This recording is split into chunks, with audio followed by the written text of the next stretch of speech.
ఇప్పించడం జరిగింది. వడ్డీ లేని రుణాల పథకం కింద 2023 డిసెంబర్ నుండి ఈనాటి వరకు పట్టణ గ్రామీణ సెల్ఫ్ హెల్ప్ గ్రూప్స్ కి 1329 కోట్ల వడ్డీ రాయితీని విడుదల చేయటం జరిగింది. రాష్ట్రంలో 67 లక్షల మహిళలతో ఐకేపీ బలమైన స్వయం సహాయక సంఘాల నెట్వర్క్ గా ఏర్పడింది. మహిళా సంఘాలతో శిల్పారామంలో 106 స్టాళ్లతో ఇందిరా మహిళా శక్తి బజార్ ఏర్పాటు చేశాం. ఈ సముదాయం యొక్క ఉత్పత్తులు 7,68,00,000కి చేరాయి. సెల్ఫ్ హెల్ప్ గ్రూప్స్ ద్వారా 600 బస్సులను కొనుగోలు చేసి టీజీఎస్ఆర్టీసీకి అద్దెకి ఇవ్వటానికి ప్రభుత్వం నిర్ణయించి మొదటి దశలో 177,84,00,000 రూపాయలతో 494 బస్సుల్ని కొనుగోలు చేసింది. నారాయణపేట మరియు సంగారెడ్డిలో 2 పెట్రోల్ బంకులు ఏర్పాటు చేశాం. 28 పెట్రోల్ బంకుల ఏర్పాటు పురోగతిలో ఉన్నాయి. మహిళా సాధికారితను మరింత బలోపేతం చేయడానికి ఇప్పటికే ఉన్న 10 జిల్లాలకు అదనంగా 22 జిల్లాల్లో ఇందిరా మహిళా శక్తి భవనాలు ఏర్పాటు చేస్తున్నాము. మారుమూల ప్రాంతాల్లో ఉన్న షెడ్యూల్ తెగల వారికి 12,600 కోట్ల రూపాయల బడ్జెట్తో ఇందిరా సవర గిరి జల వికాసం పథకం ద్వారా 100% సబ్సిడీతో సోలార్ పంప్ సెట్లు అందించి వారి పురోగతికి ఇదోతికంగా తోడ్పడతాం. 6 లక్షల ఎకరాల పోడు భూముల్లో అటవీ ఉత్పత్తులకు సంబంధించిన తోటల పెంపకాన్ని ప్రోత్సహించి 2,10,000 గిరిజన రైతులకు ఈ సౌకర్యం అందిస్తాము. ఈ పథకాన్ని ఇప్పటికే అచ్చంపేటలో పైలట్ ప్రాజెక్టుగా ప్రారంభించాము. దీని విధి విధానాలు అధ్యయనం చేసి రాష్ట్ర వ్యాప్తంగా అమలు చేస్తాం. దేశానికి అన్నం పెడుతున్న రైతు సంక్షేమమే ప్రథమ ప్రాధాన్యతగా మేము భావిస్తున్నాం. రైతులకు ప్రభుత్వం ఇస్తున్న ప్రోత్సాహంతో వ్యవసాయ దిగుబడుల్లో తెలంగాణ రాష్ట్రం దేశంలోనే మొదటి స్థానంలో నిలిచింది.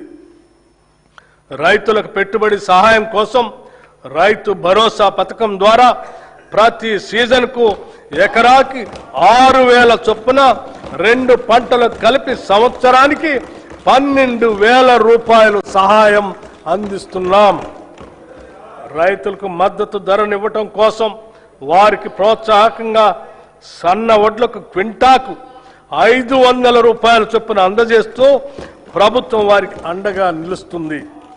దీని ద్వారా ప్రతి ఎకరానికి రైతుకు సగటున దాదాపు 25 క్వింటాళ్లు దిగుబడి వస్తుందని పరిగణిస్తే ఒక్క సీజన్కు ఎకరానికి రైతుకు సుమారు 12,500 రూపాయలు ఆదాయం వస్తుంది. దీనివలన రైతుకు సంవత్సరానికి 2 పంటలకు కలిపి 25,000 రూపాయలు అధిక ఆదాయం ఎకరానికి లభిస్తుంది. 2024-25 సంవత్సరంలో 284,16,000 మెట్రిక్ టన్నుల వరి 1,27,00,000 ఎకరాల్లో పండింది. ఫిలిప్పైన్స్ కు 22,750 మెట్రిక్ టన్నుల బియ్యం తెలంగాణ నుంచి ఎగుమతి చేయటం జరిగింది. దీని ద్వారా మన బియ్యానికి డిమాండ్ పెరిగి రైతాంగానికి మరింతగా మద్దతు ధర లభించింది. రాష్ట్రంలో ఉద్యాన పంటల విస్తీర్ణం సుమారు 13 లక్షల ఎకరాలుగా ఉంది. మామిడి, సీతాఫలం, మిరప, పసుపు, నారింజ వంటి పంటల అభివృద్ధికి మా ప్రభుత్వం ప్రాధాన్యత ఇస్తుంది. 79,287 మంది రైతులు 2,90,466 ఎకరాల్లో ఆయిల్ పామ్ పంటను సాగు చేస్తున్నారు. ఈ పంటను మరో 68,000 ఎకరాల్లో విస్తరించేందుకు ప్రణాళిక రూపొందించాం. మైక్రో ఇరిగేషన్ పద్ధతులను 2,34,000 ఎకరాల్లో అమలు చేయాలని నిర్ణయించాం. ఈ బడ్జెట్లో వ్యవసాయం రైతు సంక్షేమానికి 23,179 కోట్ల రూపాయలు ప్రతిపాదిస్తున్నాం. రాష్ట్రంలోని 3,38,00,000 లబ్ధిదారులకి పబ్లిక్ డిస్ట్రిబ్యూషన్ సిస్టమ్ కింద అన్ని రేషన్ షాపుల ద్వారా 6 కిలోల సన్న బియ్యం అందించబడుతుంది. దీని ద్వారా ఆహార భద్రత కల్పించడంతో పాటు ప్రజలకు నాణ్యమైన పౌష్టికాహారాన్ని ప్రభుత్వం అందించగలుగుతుంది. గత ప్రభుత్వం 10 ఏళ్లు రేషన్ కార్డులు ఇవ్వకపోవడంతో ఎందరో పేద ప్రజలు సంక్షేమ కార్యక్రమాలకి దూరమయ్యారు. ప్రజాప్రభుత్వం ఏర్పడిన తర్వాత అర్హులైన పేద కుటుంబాలకి 15,12,000 కొత్త రేషన్ కార్డుల్ని జారీ చేశాం. పాత కార్డులో మరో 19,44,000 మంది కొత్త సభ్యుల్ని చేర్చాం. రాష్ట్రంలో ప్రస్తుతం 1,05,07,879 రేషన్ కార్డులు ఉన్నాయి. ఈ బడ్జెట్లో పౌర సరఫరాల శాఖకు 7,366 కోట్ల రూపాయలు ప్రతిపాదిస్తున్నాం.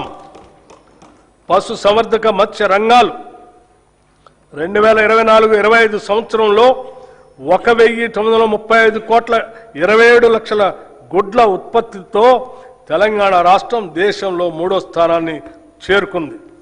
11,58,000 టన్నుల మాంసం ఉత్పత్తి చేసి దేశంలో 5వ స్థానానికి చేరుకున్నాం. 2025-26 ఆర్థిక సంవత్సరానికి గాను రాష్ట్ర జిఎస్డిపికి పశు సంవర్ధక రంగం 1,03,525 కోట్ల రూపాయలు అందించగా మత్స్య రంగం 7,763 కోట్ల రూపాయలు అందించింది. కోహెడలో 47 కోట్ల రూపాయలతో హోల్సేల్ చేపల మార్కెట్ని నిర్మిస్తున్నాము.